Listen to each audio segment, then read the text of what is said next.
Part 1. You will hear a woman talking on the telephone to a man about a car he is selling. First, you have some time to look at questions 1 to 4.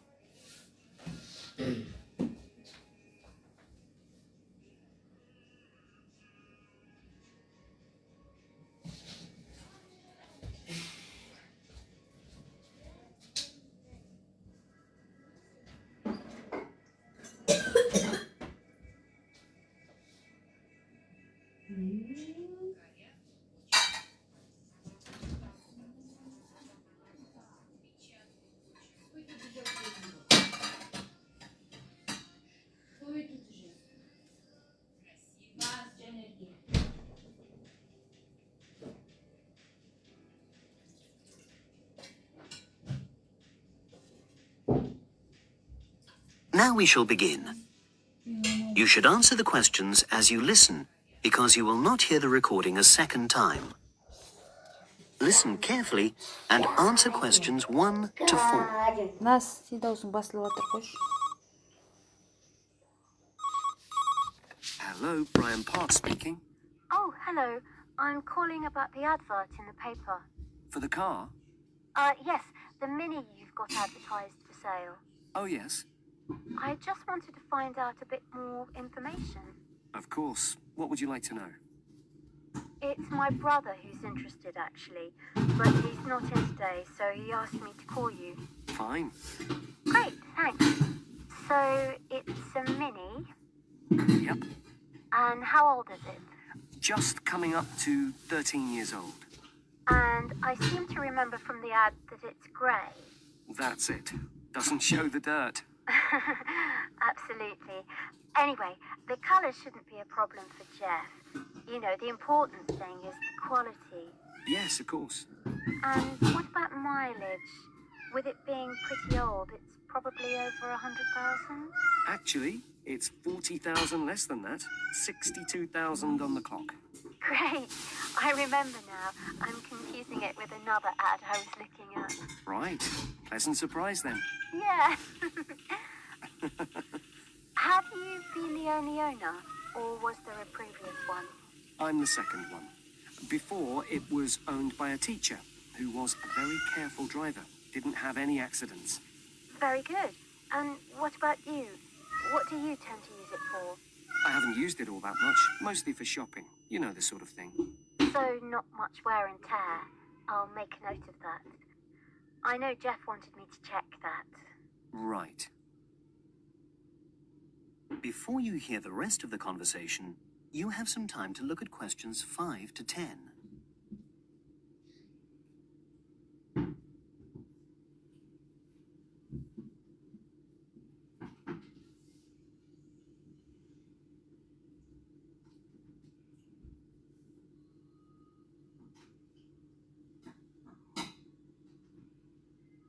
Now listen and answer questions 5 to 10.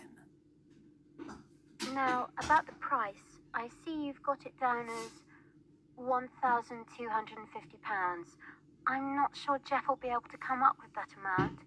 In the ad, I did say 1,250 or nearest offer. So would you be prepared to go down to 1,000? That's really too low, I'm afraid. 1,100? I might be able to go to that. Okay, I'll make a note of that. What about tax? Is it due soon? Got another 5 months before it's due. Oh, that's a real plus, yes. I'll make a note of that. Okay. Now, you say it's in good condition. For its age, I'd say yes, definitely. It's just been serviced and there were no major problems. Major. I'd be able to show you the service report. The only thing is, you'd have to get a new tyre in the near future. Though it's still okay, you know. It's certainly absolutely safe at the moment. Okay, fair enough. Yes, I understand. And the garage also mentioned that one headlight could probably do with replacing. They think there's a fault there, you know, intermittent. Well, we'd obviously look at all the documents, but that sounds very straightforward. Of course. I've got all the service documents up to date, and you can look at those. Well, it all sounds pretty good, and I know my brother will be interested. So would it be possible for him to see the car? He's back from his trip tomorrow and away tonight. So how about tomorrow? Tomorrow? Wednesday? I'm afraid that's not possible. I'm out pretty much all day. Well, Thursday then? That'd be fine, yeah. In the morning? Yes, that'd suit me perfectly. Great. Now, you'll need my address. Oh, yes, of course. What is it? It's number 238, 238? London Road. Oh, that's easy enough. Yes, very straightforward. So I'll pass on these notes to Jeff, and he'll see you in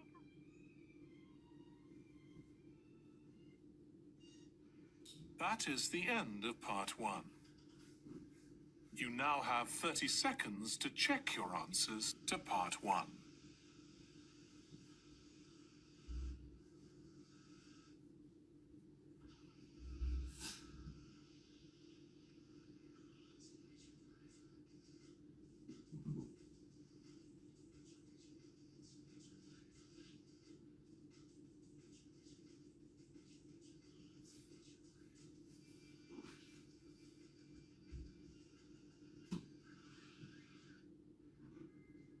Part 2. You will hear a radio interview about a lakeside resort. First, you have some time to look at questions 11 to 15.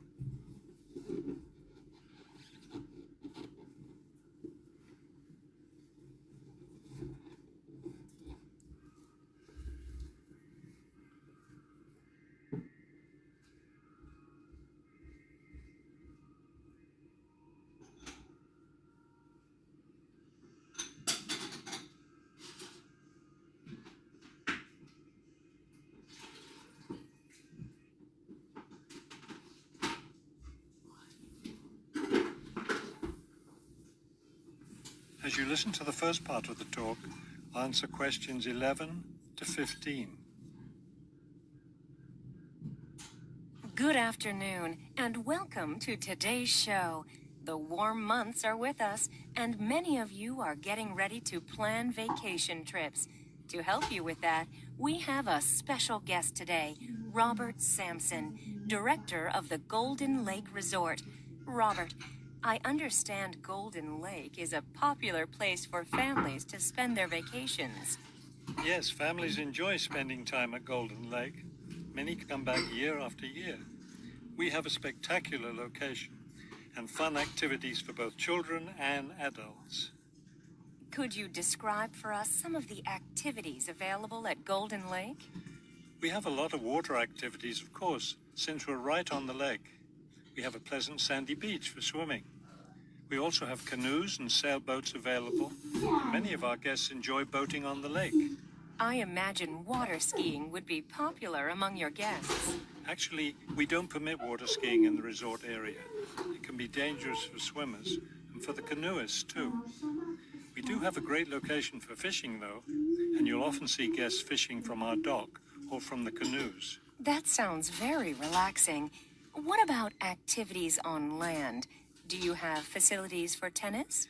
We had tennis in the past, but the courts fell out of repair. And since we found that most of our guests weren't interested in the game, we closed the courts down. So that's no longer an option. And naturally, because of our location in the woods, we don't have an adequate area for a golf course. But I'd like to let your listeners know that we'll be adding a new activity this year. We've made an arrangement with the local stable, so now we're going to have horseback riding available for our guests. We've created several riding trails around the lake. That sounds lovely. Now, what about rainy days? What can your guests do when the weather's bad? We have a games room and a crafts room. When the weather's rainy, some of our very talented staff members offer arts and crafts classes for all ages. What fun! Do you offer any other classes or activities?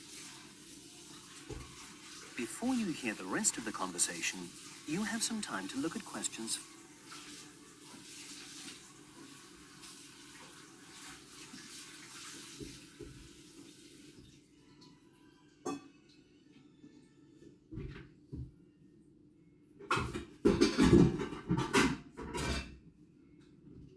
Now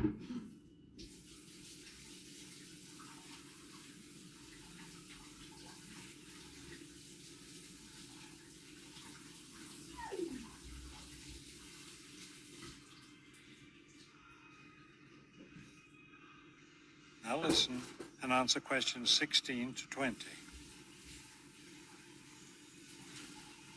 We have a weekly schedule of evening activities which anyone can attend if they choose.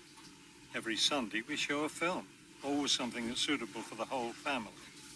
Monday's my favorite night because that's dessert night. Our cook prepares a variety of desserts and we get to taste them all. I'd like to be there for that. Yes, it's great. We get more serious toward the middle of the week. Our discussion night is on Tuesday. Discussion night? Yes, we discuss different current events depending on what's happening that week in the news. Then on Wednesdays, we have lectures. We invite different experts to talk about local history or nature topics. This is actually one of our most popular evening activities. We found that our guests are really interested in learning about the local area. It sounds quite interesting. Yes, we've had some excellent speakers. Thursday nights are totally different because that's when we play games. That's especially fun for the children. The children love Fridays too because that's talent show night. Everyone gets in on that. Staff, guests, everyone. It looks like you have a lot of fun at Golden Lake Resort. We do. And we end every week with big fun, with a dance on Saturday night. Now I understand a little more why Golden Lake is such a popular place for family vacations. With such a variety of activities, there's something for every member of the family there. There is, and I hope your listeners will consider spending their next vacation with us. That is the end of part 2. You now have 30 seconds to check your answers to part 2.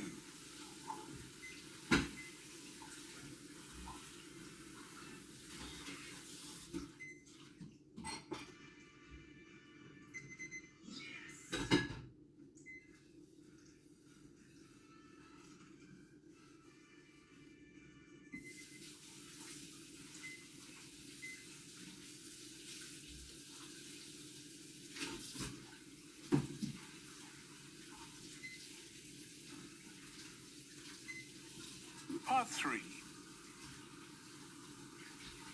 You will hear a museum director talking to several student interns, explaining their internship duties at the museum.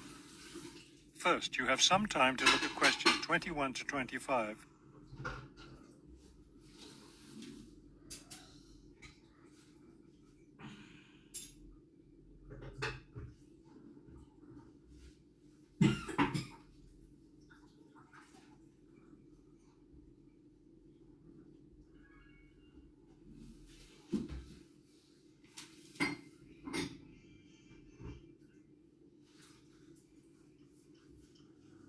As you listen to the first part of the conversation, answer questions 21 to 25.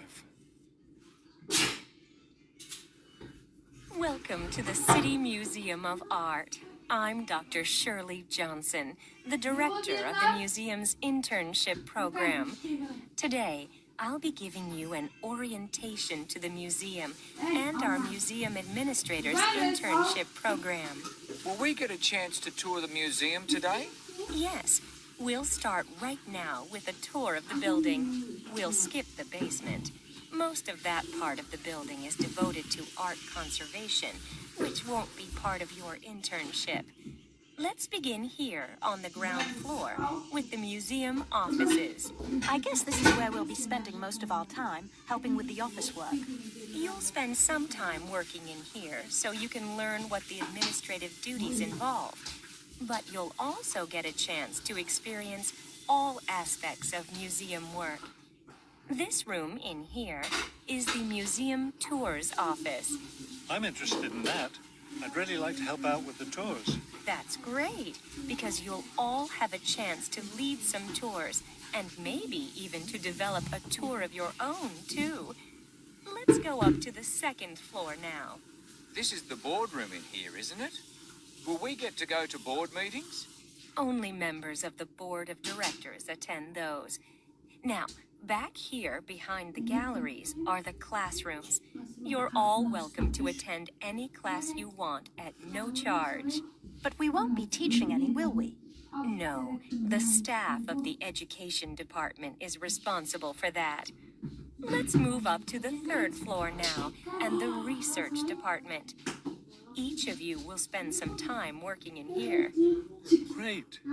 I'd like to help with the research. We're working on some very interesting research projects right now. Also, as an extension of your research work, you'll probably contribute to some of the museum's brochures. I'm looking forward to that. I like writing about art. Another thing I've been hoping to be able to do is meet some artists. You're in luck then. We've planned a reception for the first day of your internship, and you'll have the chance to meet several local artists then. Before you hear the rest of the conversation, you have some time to look at questions.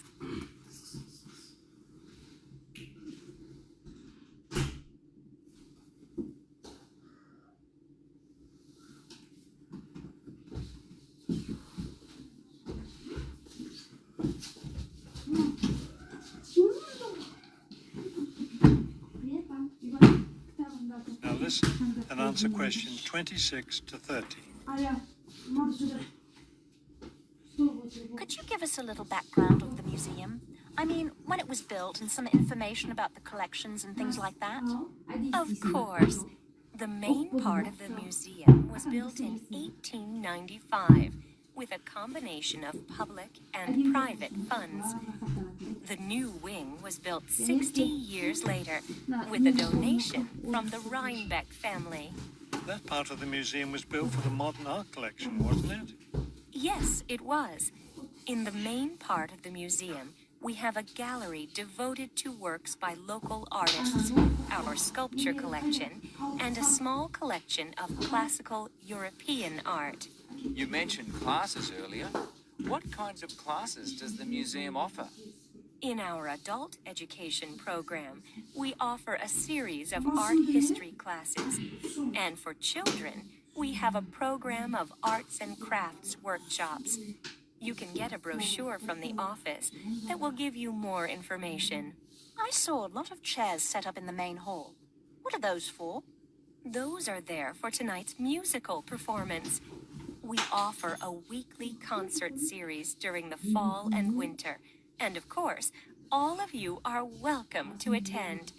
Now, if there are no more questions, let's step into my office and I'll show you your schedules. That is the end of part 3. You now have 30 seconds to check your answers to part 3.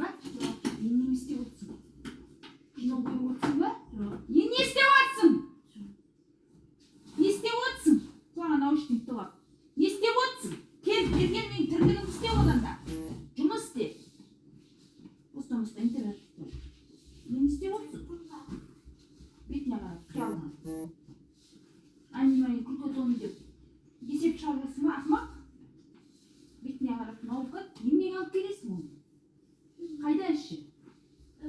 Part 4. Сен немен жүрсің? You will hear a talk about the effects of our digital world on young people. First, you have some time to look at questions 31 to 40.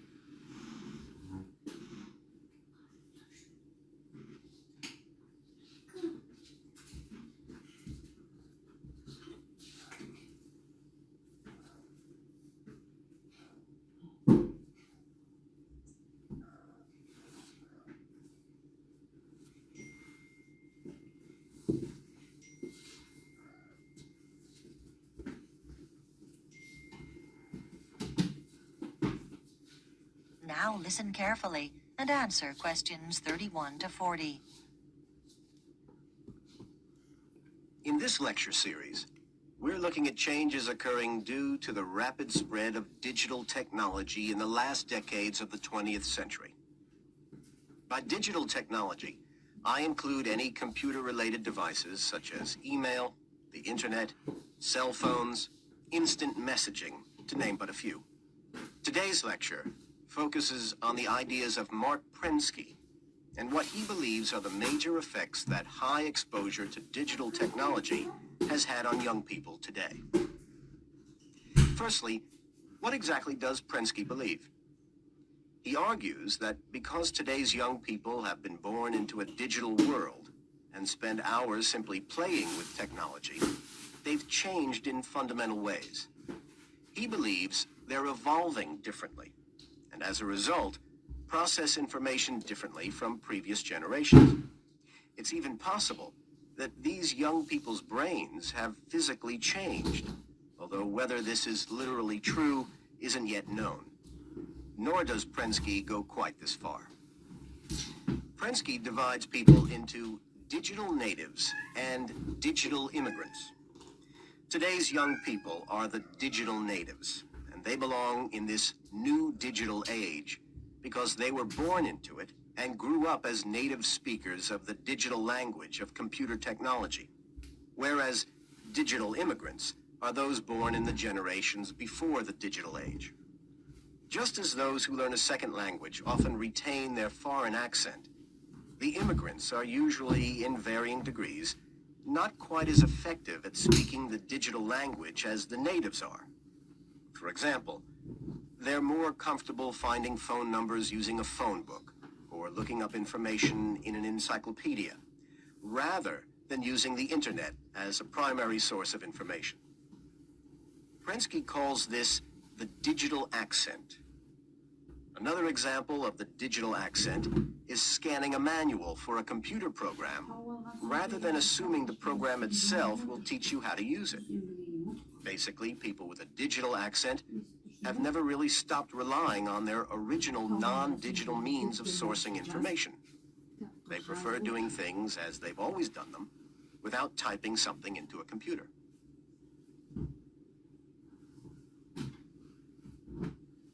Prensky predicts that due to all this, changes are in store, mainly in the area of education.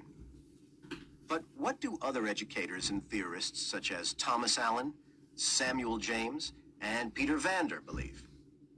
Samuel James, from Sydney University, agrees with Prensky's predictions.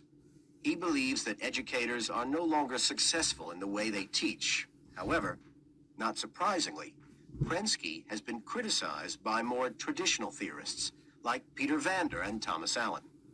They disagree with many of Prensky's assertions. Vander argues that a typical classroom is more varied than Prensky believes, with students coming from a range of backgrounds.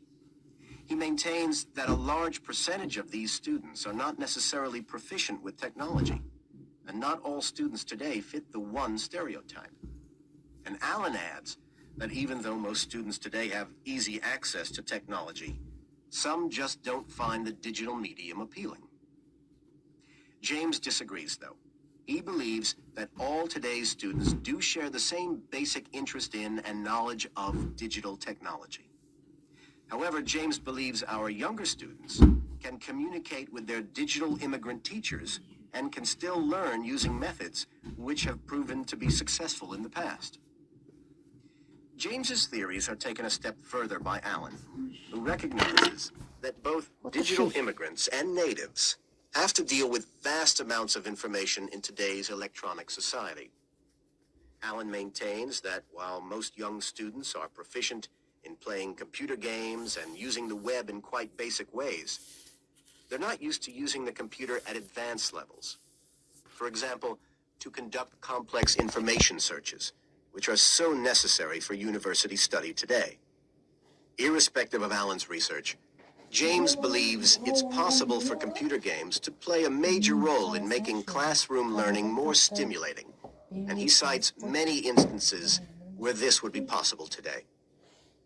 However, Vander asserts that rather than focusing on developing games, we should think of better ways to assist teachers, because no computer program comes close to doing what a human teacher does every day.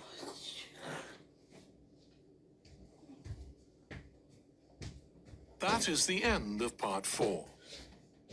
You now have 30 seconds to check your answers to part 4.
Жанерке. Жанерке. Мен алып берген ерте кітапты бастан бастап оқы. Оның бірәсін оқығанға. Оқы. Қайтадан оқып шық.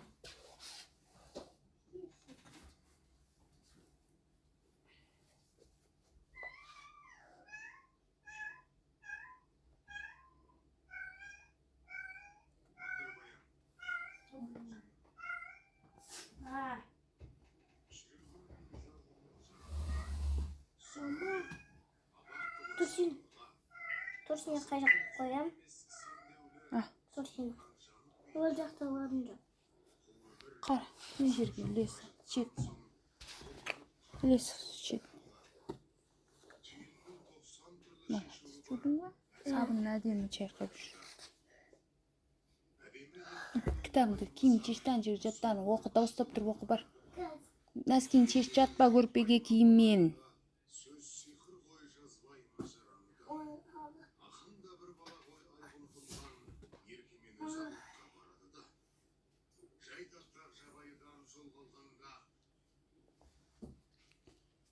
Машинаға бар сабызда.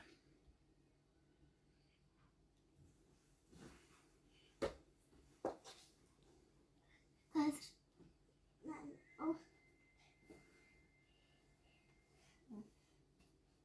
Жұрда мен ақты ұйықтаймын бүгін. Жұрда мен ақты ұйықтаймын. Тез-тез кейін шеште кітабыңды алда дауыстап оқыш, сөйлемей бастан аяғына дейін оқып шық бол. Оқуың өте баяу сенің.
Şükür sen aslan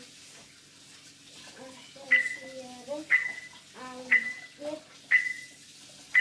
aldık iyilik aşağıda. Altı yedim sürgün yarım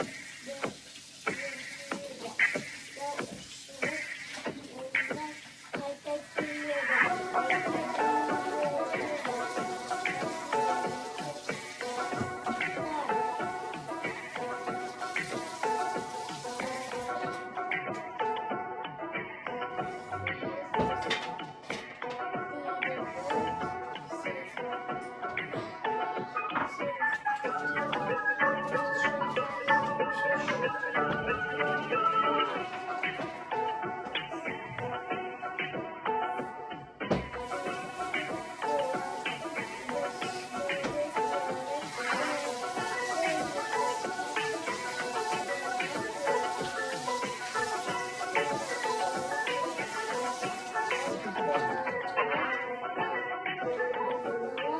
yer yetip keyin әділ би болыпты.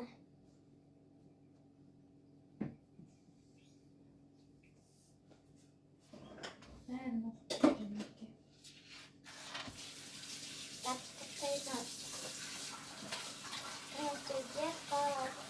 Ертеде қалыршынан қақан қамға бір золым патша болыпты. Ол жоқты сылтаусаты тазысы халықты жасалай беріпті. Сол елде адал еңбегімен өндешкен Хайма деген ақылды жігіт бар екен. Дамайды шу үшін үнемі соған келіп жүгінетін көрінеді. Әлгі патшағалықтың өзіне емес Таймастағы ақыл сұрайтынына намыстана оның сөзін жоймақ болады. Талай рет жаулар ауып тұзақ ұрса да тапқыр Таймас құтылып кете беріпті. Әбден айласы таусылып патша уәзірлерін жинап ақылдасып оны құртудың амалын тапқандай болады. Таймасқа өтірік жаулар жауып зынданға тастайды да патша халыққа бұлай деп хабарлайды. Уа халайық, әкімнің әділ болуы үшін екі қағаздың біреуіне өмір, екіншісіне өлім деп жазамын да Таймасқа ұсынамын. Ол екі қағаздың бірін алуға тиіс. Сонда не жазылсын? Таймасқа көскеннен соңғы жазам сол бұл жолы да құтылып кетсе оған ешқашан тиіспеймін. Сенбетке екі ағазды ыдысқа салып Таймасқа ұсынады. Патшаның арман ойынан сескенген Таймас қағаздың біреуін аузына салып шайнап тұтып береді. Бұған жиналған жұрт таң болады. Оның бұл тосын қылығын күтпеген хандар не істерін білмей